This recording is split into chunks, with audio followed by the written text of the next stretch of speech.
Welcome to Energy Stew. This is Peter Roth, your host, and I'd like to ask you, what kind of year are we in?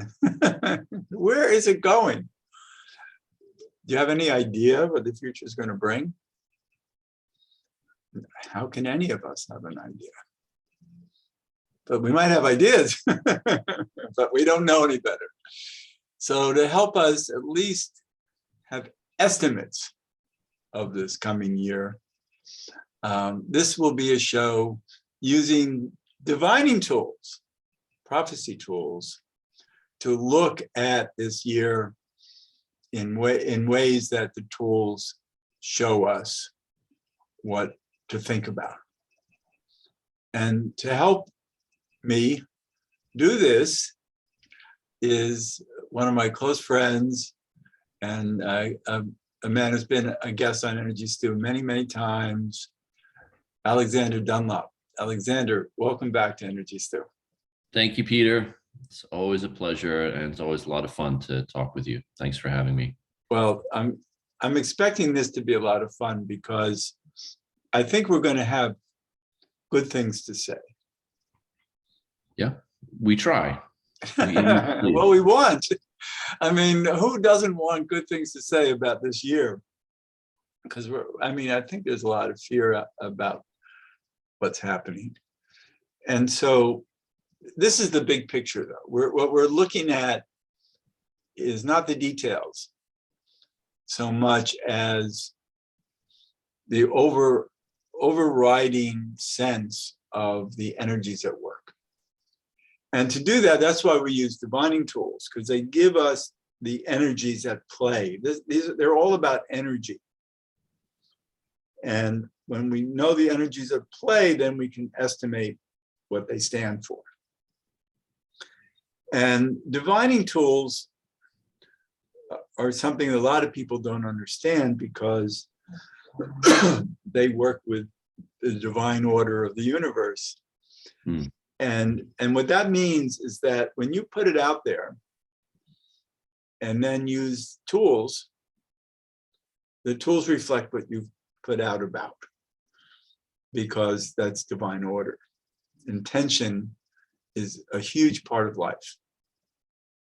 Well, and we can see something that subconsciously we may have an inkling of, but our conscious mind hasn't allowed us to see it yet. So we use a divining tool to bring it into our consciousness. And more that our egos are caught up in the details. Sure. And have fear. And it's sure. Really hard to rise above that without right. These opportunities of divining tools, which not everybody believes in them because they're very esoteric. But you either have to choose to live in a spiritual universe that is of the esoteric nature, or just go back to basic third dimensional pinball machine. Right, and we're in that scenario. We are stuck inside our ego in a rational, cynical mindset that doesn't find meaning anywhere.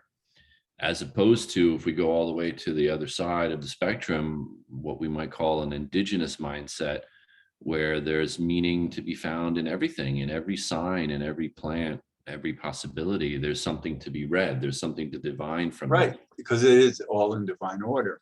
Yeah. And that's really, it's the magic of being able to interpret these esoteric signs that lead us forward. And this is thousands of years old. These divining tools, many of them that we use are thousands of years old, and we have to trust the process. And so what this is an opportunity to ask the right questions, have the right intention of what the questions, of what the answers will be for, and then see how we read them. Yeah.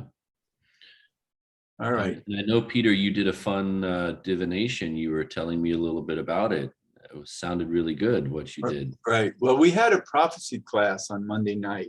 There were 14 students, and while they were online with me, we talked to the universe in ways that these tools can help us. And so one of the things I did was shuffle a deck of cards and ask the universe, let's say, to allow me to pick a card that would represent the energies, to inform us about the energies for this year. And there was one card that I picked that was wonderful. I was actually amazed that I picked that card. Could have been any of the 52 cards. It could have been the Joker. And so what do we do when we, when we pick that card? We have to respect that somehow, because of our intention, that card was attracted to us and we were attracted to it. And the card that I pulled was the Ace of Clubs. And since you are a card master, it doesn't get by you for a second that it represents opportunity, right?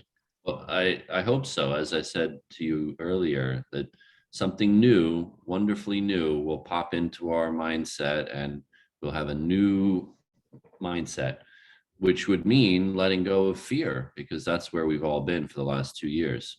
Right. And we're going to understand some of that in terms of these other divination tools that we're going to be talking about. But the clubs are the suit of the mind, and the ace is the initial card. So our mind is being initiated. And we're then using it to create a new world this year. And I think a lot of us want to do that desperately. So it was the right card. It really felt like, this is the magic at work, telling us that the opportunity is there for us to create newness. And, so that's an opportunity.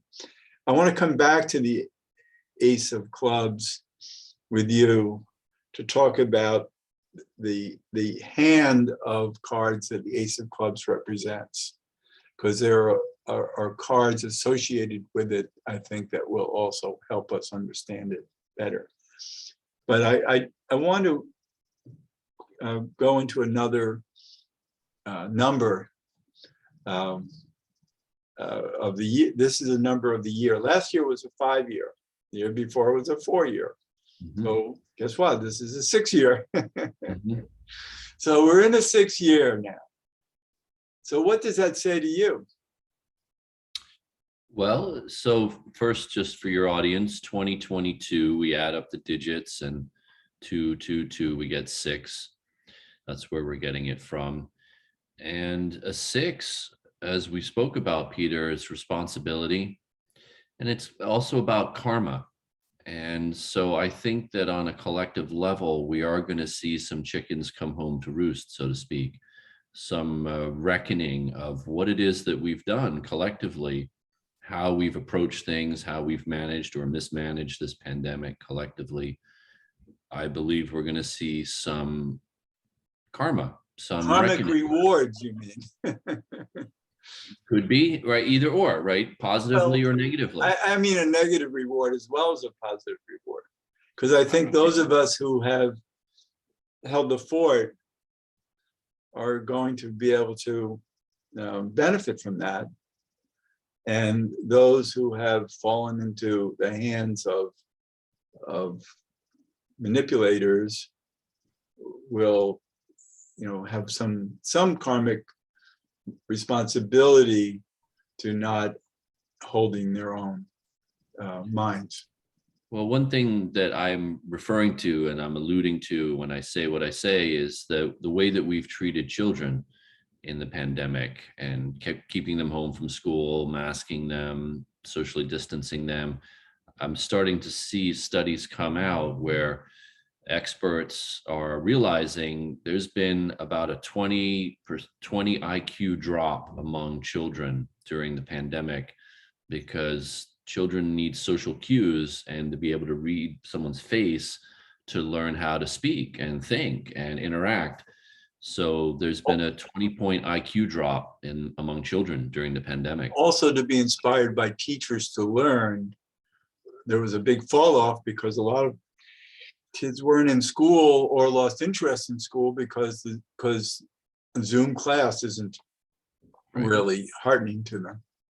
So one thing that I've read, and I think this may happen, is that we're going to see a karmic blowback as we collectively realize, oh crap, what have we done to our children's generation?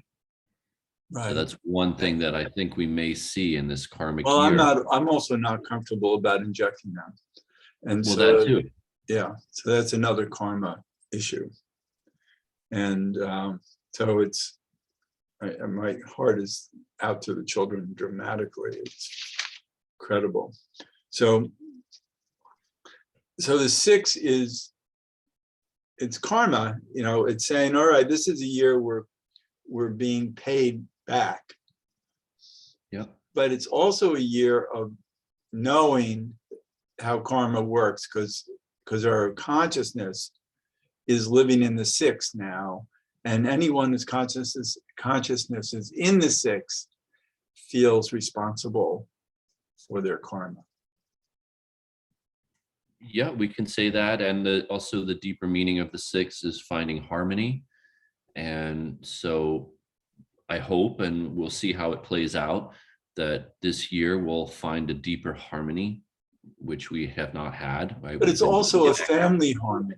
The 6 is so responsible because of karma that it knows what counts the most. Mm-hmm. And where our heart is counts the most. And so I love the fact that we're in a year where our hearts will matter, and Well, we think. want peace. I mean, we'll be naturally gravitating toward peace.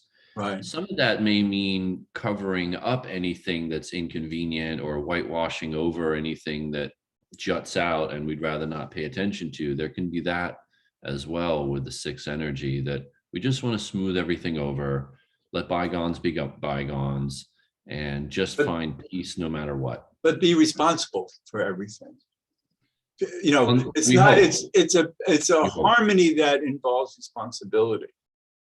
At its best, yes. Yeah. Well, let's hope for the best.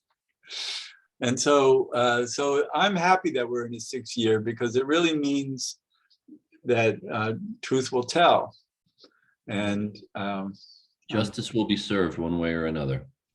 Oh, I love hearing that. Well, that's the meaning of the 6, is that justice will be served one way or another. We may not like it, and it may not be what we hope for, but there will be some balancing and order that comes. Right. That's great to understand. So let's come back to the Ace of Clubs and look at some of the other cards associated with it, because they will help us understand how this Ace of Clubs is going to function. For instance, there are different planets that hold different cards based on it being the Ace of Clubs. And one of the cards is the Mercury card, which is the Queen of Clubs. Yeah. So that means this Ace of Clubs, which is creation, is going to be functioning as a Queen of Clubs, meaning that it cares. It's the queen who cares about her subjects. And she does, but she also gets neurotic as well. Well, we have to learn to live with a neurotic queen, but at least the queen means well and wants the best. Well, she does mean well, but sometimes that motherly energy can be controlling and obsessive. All right, but there are other cards at work here, and so because there's a soul twin card called the 2 of Hearts. That's the 2 of Hearts, And that's also a gift card as well as a challenge card. Right. So that means our hearts will be at play. Emotional connections. Yeah, and that's very important because then we can read each other better. And then the Jupiter card, which is the card of expansion and opportunity, is the Three of Diamonds, which is the chaos card. But it's opportunity. In other words, we can juggle a lot of information, a lot of new challenges, because the Jupiter will support that in a good way. Does that make sense? Well, it can. The Three of Diamonds in Jupiter means creating some practical solutions. And that will Right, benefit. but the Three of Diamonds is also action in a way that can become chaotic. It can be if it's overplayed. Jupiter usually would mean that it's in a positive way that it's played. Oh, good. Yeah, I mean, it can be overplayed and get chaotic, and like we don't know which way to go. Do we go this way? Do we go that way? And then we get confused. But that might offer us more opportunity to have choices. Well, definitely the Three of Diamonds does that, though. There's plenty of opportunity. Right. And then the Pluto card, which is really a shadow card. It's actually an opportunity card too, because our shadow, as you know, our gems are hidden behind our shadows. Yes. And so this is the Five of Spades, and well, you can talk about the Five of Spades. Sure. Well, Five of Spades in Pluto position means we're spinning our wheels and restlessly revving our engine and not necessarily realizing that we're doing that. And so there can be a latent anxiety or a hidden stress or restlessness, trying to move forward, trying to make a change. And that makes sense. But the gift of the Five of Spades is we actually change our assumptions and expectations. So it's a fundamental change in what we believe is true. That's what we're looking for the Five of Spades in Pluto. Right. So, yeah. So that's like personal evolution. What's that? It's like personal evolution that we're looking for. And it's the genius at work in our evolution this year. And then the Mars card, which is always a troublemaker, is the Five of Clubs. Well, it can be aggressive, but with the Five of Clubs, aggressively overthinking. Yeah. So we have all of those at play this year. So the Ace of Clubs is a card of opportunity, but it's the opportunity to play it in these dynamic ways and sometimes difficult ways. Well, it can be a lot of insecurity with the Ace of Clubs as well.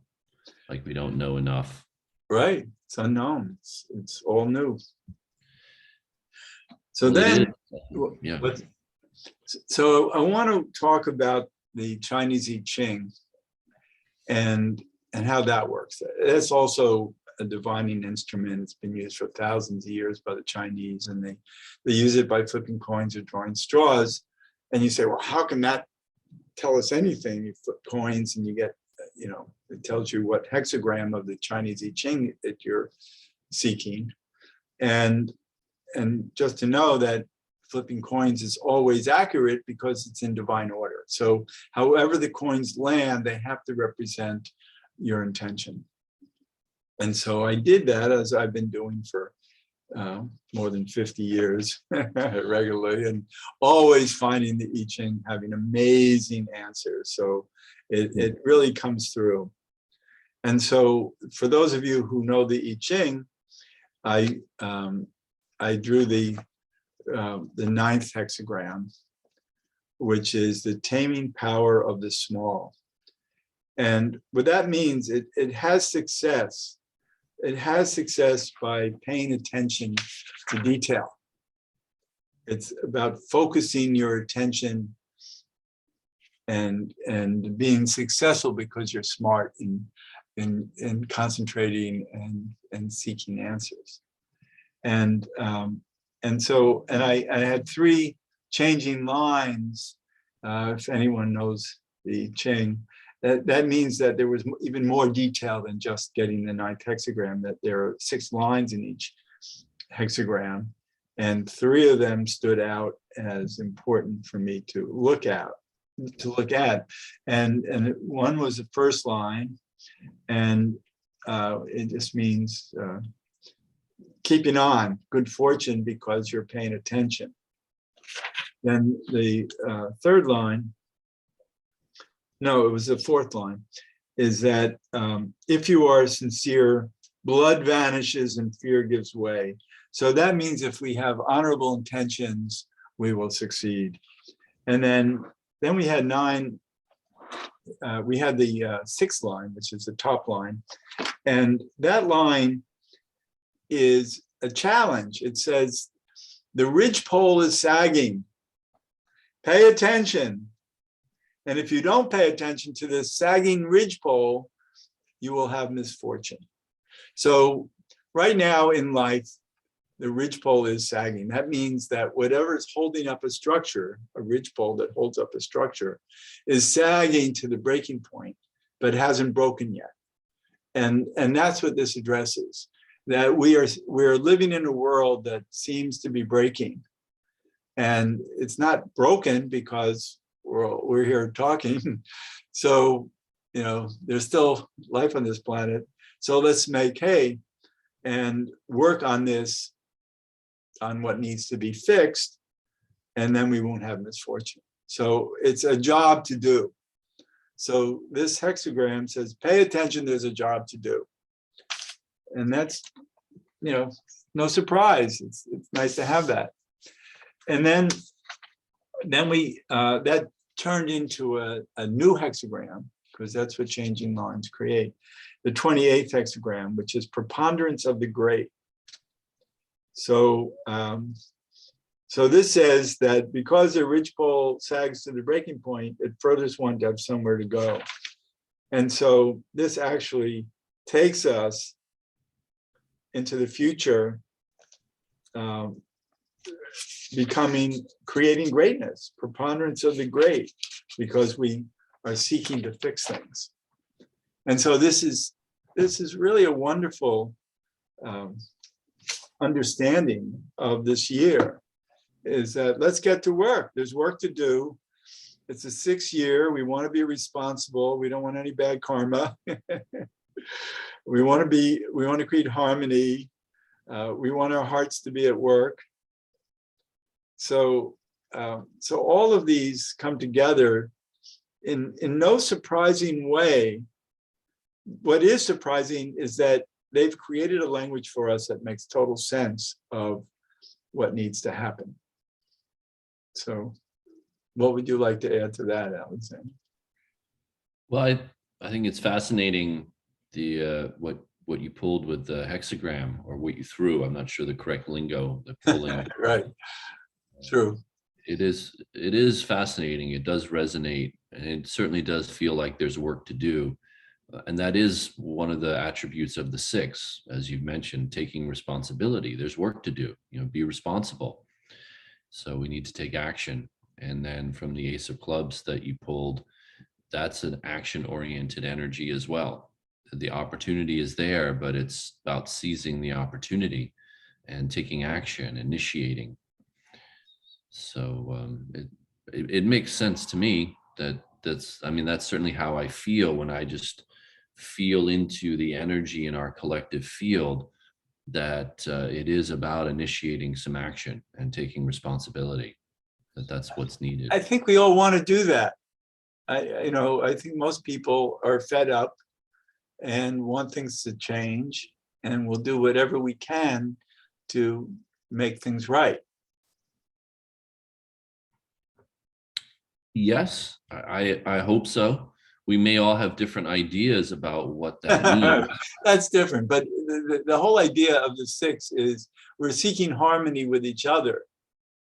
And so Yeah. maybe Yeah. we can work together better than we would if it wasn't a 6th year. That's true.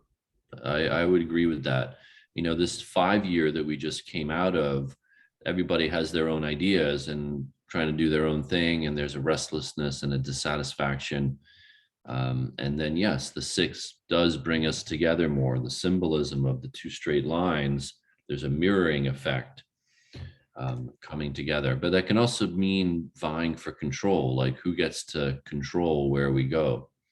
Yeah, but that's why I like the 6 of the idea of harmony of it. That as much as we might have different opinions, we'll follow our hearts to get along and try to work things out. Well, I hope so. As I was about to say, the downside is the people vying for control and being fussy and controlling. Yes, and there's always going to be differences of opinion, and let's because life will go on to the following year will be a 7, and next year will be an 8. So there's a lot of work to do going forward, but at least here we're looking at ways that life is going to, in a sense, challenge us for newness and change. Yes, I agree. Yeah. So I'm so glad that we could do this, to look at through the eyes of these divining tools, or through our eyes of seeing how they speak to us and help us have hope. Well, the hope, and also to witness, to, in a sense, be a little more detached and not quite so caught up in the drama, to be able to witness it with a more detached mindset. Yeah, we can watch from the point of view of these divining tools. We can watch better how they unfold this year. Yeah. Yes. Yeah, that's great. So this is terrific talking with you about this. And thank you for being on Energy. Thank you, Peter. Thanks for having me. Sure. And this is Peter Roth, your host of Energy Stew at prn.live. We've changed. So if you do the old call letters, they won't work. So prn.live. And I can be reached at peter@heartriver, HEART river.org. And Alexander can be reached at thesourcecards.com. We just launched it. We're very excited. Yeah, I'm excited for you. Sourcecards.com and put in your birthday and look up your cards. Yep. Yep, thesourcecards.com, a brand new website. But Alexander's been doing this for a long time, and he's a real expert at it. Okay, so thank you all for listening, and Happy New Year.